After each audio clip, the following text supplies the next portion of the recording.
After a round one sweep for the Colorado Avalanche, it's time for the next step in their journey to Stanley Cup number 4, and it'll come against a playoff foe that they have not faced in 12 years, that being the Minnesota Wild. Minnesota came into this year seen by the league as a fringe contender. They had some star power with guys like Kirill Kaprizov and Matt Boldy, but hadn't advanced past the first round since 2015 and seemed destined to once again be a wild card first round exit. That was until December 12th, when GM Bill Guerin would make the move of the year and acquire Quinn Hughes from the Vancouver Canucks. While many teams had been rumored to be in on Hughes, the Wild were the ones that came out of nowhere to scoop him up, and it instantly turned them into a Stanley Cup contender. Of course, Minnesota would end up finishing third in the Central Division, setting them up for a first-round clash with the Dallas Stars. Expectations were at an all-time high for Minnesota, as although it had been 11 years since a series win, this was by far the best team that they had ever entered the postseason with. The Wild would not disappoint, knocking the Stars out in 6 games and clinching the series victory in front of their home crowd back in St. Paul. There were multiple standouts for the Wild in the series, but the biggest one was probably Matt Boldy.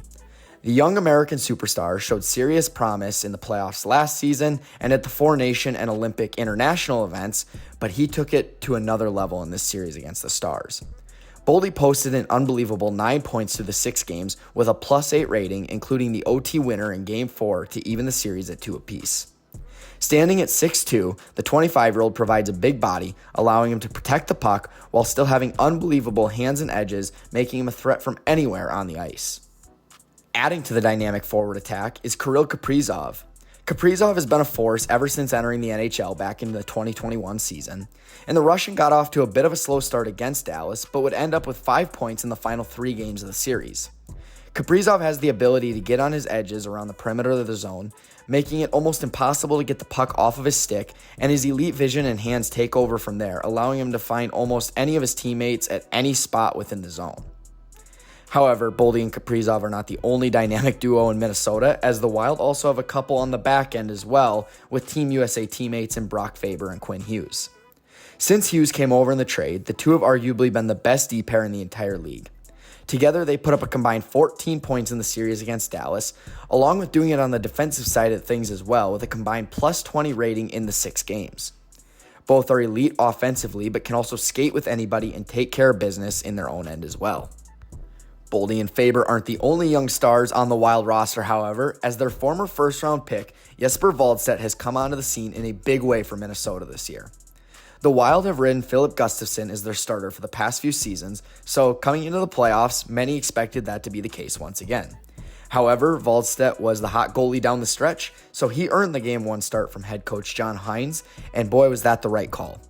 The Wall of St. Paul posted a .924 save percentage and a .205 goals against average in the 6 games against the Stars. The playoff rookie showed great composure, coming up time and time again when Dallas would make a push.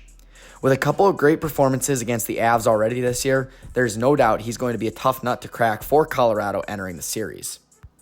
Goaltending may have been the highlight of the series for the Avalanche as well in their round 1 duel with the LA Kings. There were some serious questions around Scott Wedgwood, who had never started a playoff game, but they would quickly be answered as he would put up a .950 save percentage and a .121 goals against average, along with giving up just 5 goals in their sweep over the Kings. Although he was not tested in high volume, he stopped a couple of grade A looks for the Kings, taking their momentum away in every game and allowing the Avs to play with the lead for all but 3 minutes in the series. As we all know, Colorado has the biggest offensive attack in the NHL from forwards like Nathan MacKinnon, Marty Necas, Gabe Landeskog, and many, many more. However, the biggest stories coming into the series is going to be on the back end, as we get the top 2 defensive pairs in the NHL going to head-to-head. Like we talked about, Hughes and Faber have been unbelievable all year being paired together, but now we get to see them face off against Cale Makar and Devon Toews. While Makar and Toews both seemed a little off throughout the year, they have come on big time as of late, and both were excellent in the series against LA. Makar racked up 2 highlight reel goals, and both were all over the ice defensively. Makar and Hughes have both been seen as the top 2 defensemen in the NHL for some time now, and this is the first time that we're going to get to watch them go head-to-head in the playoffs.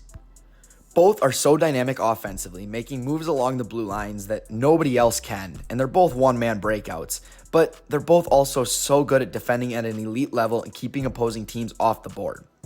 The biggest thing I'll be watching for between the two is how their respective coaches manage their ice time. Makar averaged just under 25 minutes of ice time in his series, while Quinn Hughes averaged closer to about 28. Hughes will play almost half the game for Minnesota, so I'm interested to see if that pays off for the Wild or if it wears him down and eventually gives the edge to Makar in the series. Both teams are dealing with a couple massive injuries entering round 2. Jonas Brodin, an unbelievable defensive defenseman for Minnesota, will not travel to Denver and will miss the first 2 games of the series after blocking a shot in Game 5 against Dallas. Along with that, Joel Eriksson Ek, the Wild's top centerman, is currently day-to-day, and it's unknown if he's going to be able to play tomorrow.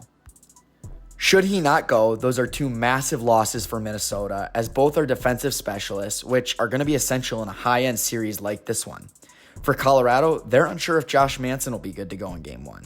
He suffered a massive hit in Game 3 in LA and was unable to play Game 4. He's currently listed as day-to-day, and they're going to wait and see how he feels, and it'll more than likely be a game-time decision. Overall, this may be the most exciting series we see in this year's playoffs. You get cinematic matchups in pretty much every aspect of the game. Boldy and Kaprizov versus McKinnon and Natchez. Hughes and Faber versus Makar and Taves. Waldstedt versus Wedgwood. There's just so much speed and skill to go around in this series, but defensive excellence and physical presence as well. It's hard to choose, but overall, I think Colorado takes this series in 6 games. The Avs had an extra 5 days off, which will come in massively, especially as we get deeper into the series. I think that the high-end talent is going to be about even, but I like Colorado's bottom 6 forward group just a little bit more than Minnesota's. Colorado's third line of Landeskog, Kadri, and Waugh was a huge difference maker in round 1, and I think it's going to be the X factor in this series as well. I also think that Colorado spreading the minutes defensively will pay off, especially having an advantage in terms of rest, the way it is. But no matter what, I think that we can all agree that we expect an unbelievable series from arguably the top 2 teams in the entire NHL. So let me know what you think. Does Minnesota have the edge here with their superstars, or is it Colorado, the President's Trophy winners? I'd like to hear from you, and with that being said, I'd like to say thank you for watching, and I will catch you in the next one.